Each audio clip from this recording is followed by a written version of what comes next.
The first FTX bankruptcy hearing took place yesterday in the $32 billion global empire implosion that has FTX lawyers saying, quote, what we're dealing with is a different sort of animal in regarding FTX founders. They say this was an organization that was effectively run as a personal fiefdom of Sam Bankman-Fried. So to discuss, let's bring in global business analyst Hilary Fordwich. Good morning, Hilary. Good morning again, Allison. Pleasure.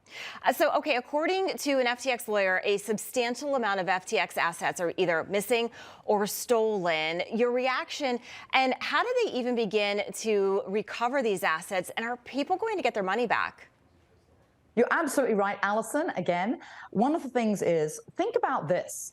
FTX actually won in court yesterday in terms of redacting those customers that have invested. There is so much here, Allison, that is so shady. One of your questions just now was, are customers going to get their money back? They're only going to get, if they're lucky, a fraction on the dollar. That's all that's going to be able to be recouped.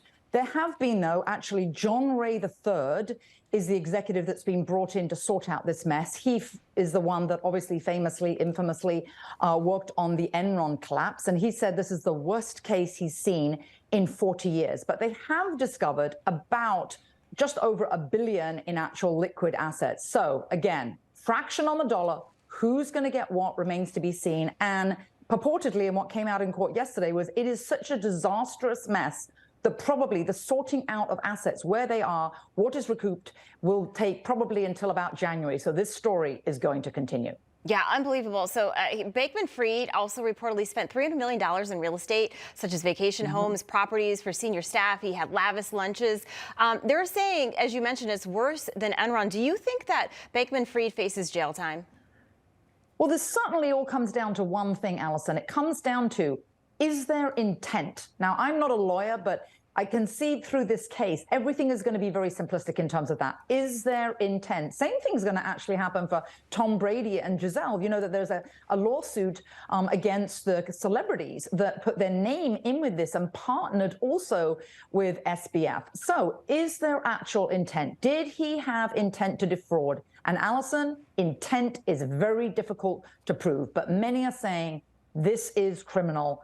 He knew what he was doing. I think one of the saddest things is he's just declared that his effective altruism was just image making. That's very sad. Yeah, unbelievable. Very quickly, you mentioned Tom Brady and Giselle. You have these celebrity ambassadors, right, that did these essential ads for them. Do you think, I know there's this class action lawsuit, but do you think maybe things will change when it comes to celebrities endorsing products, especially when it comes to money, to Bitcoin, to things like that?